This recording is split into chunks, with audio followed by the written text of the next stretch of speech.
Hey folks, good to see you again. We're going to talk about 13.4. What a night last night. If you weren't able to make it, it's too bad. It was an awesome show. Thanks to Rochelle and Jeff Thayer out at CrossFit TNT for being visible enough to put that together. It was pretty awesome. Graham Holmberg, Chris Spieler throwing down right in front of your face. Who could ask for anything better? It taught me a lot about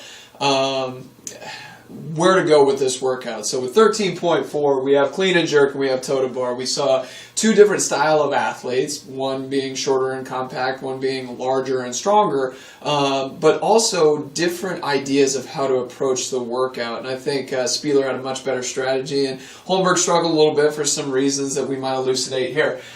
First part of this workout is the clean, and what I want to say is, hey, go back to 13.1, review that pull progression, how important it is to get that bar accelerating through the pocket. That's going to be huge to get as much weight moving with as effortless as possible. So in other words, efficiency. So 13.1, review from what we talked about. The next one is the jerk. Well, we talked about the baby jerk, push jerk, as far as working in 13.2, as far as with that 115-pound push press. It's a little bit more, 20 pounds more for guys. But that baby push jerk is going to be critical. It's something that Holmberg didn't do, and I think if he looks at that, it's something that he may have done a little bit to maximize his efficiency.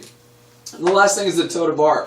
And to say that economy of energy, just like in 13.3 we talked about the wall ball, in 13.1 we talked about the burpee being the thing that you need to be efficient with it. Don't gas out in it because you need your energy for something else. Don't try to do too many unbroken burpees unless you're Chris Spieler-like and you can just crush him out like nobody's business. If you're a longer athlete like me, partition them. That's what I did today. I was able to hit 91. I was shocked, but I think that strategy helped incredibly for me. The big things here is we have KISS written on the board, key strategies for success. I dropped every single rep. Okay, did I have to? No, but I was looking more in terms of economy of energy, and what does that first unbroken round of 3 or unbroken round of 6 do? Nothing besides burn through a whole lot of energy with me controlling the bar down. I ran to my first rep of 18 on that clean and jerk and ripped it out like it was my first rep because I was pretty darn efficient with that economy of energy. What afforded that was a drop from the top on every single rep. The other thing is the timing of how you transition from the clean to the jerk. You'll see it with these athletes. They're both phenomenal at it as far as starting that jerk before that bar comes to rest. Because when it gets here, it's actually still accelerating upwards. It hasn't received its full weight yet. So when you start that jerk here, for the guys it might be 65 pounds. That's a pretty easy push press. Since you've accelerated it from here, we can push, and if we do this little jerk, I said press, let's try and do the jerk to be efficient. You'll be excited if you time it correctly. You'll feel a huge difference besides instead of doing the clean, then resetting and doing the jerk. Use that efficiency that you get from the hip so you don't have to work as hard in the jerk component of the clean and jerk.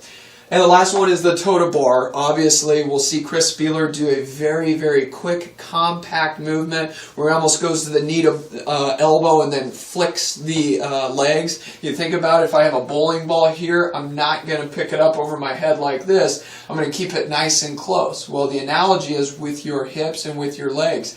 Keep them close to you. It's a more efficient movement instead of trying to do this front lever up. You see Holmberg do a little bit more of that, and I think he gasses out a little bit early because of it. So those are the efficiencies here. Drop it, partition that toe to bar, and be efficient with it as far as keeping those legs close to you. And the other thing is rhythm. We'll see in the workout that Spieler's rhythm is very, very consistent throughout the whole workout. Whereas with Holmberg, you'll see he goes out in a blaze, and sometimes that's a good strategy. You just go out and try and hold on for dear life. In this, I think it's too long. Maybe a Fran-type workout, a Grace, a Diane, where you're just holding on to the end. This is a 7-minute workout, folks. It's going to be tough to maintain that red line for 7 minutes. And we saw that he was taking some big-time breaks towards the end. Still did phenomenally with Graham Holmberg. I'm not taking anything away from him. I just think he's capable of more reps with that. So we'll break down this film. Hopefully it it helps you. Again, the keys are drop it from the get-go, unless you're, crazy. Get a nice rhythm where you're maximizing reps, minimizing rest, and partition those toe to bars, unless, of course, you're Chris Spieler-like, which nobody really is. So go ahead and just partition them. Hopefully that helps, and good luck.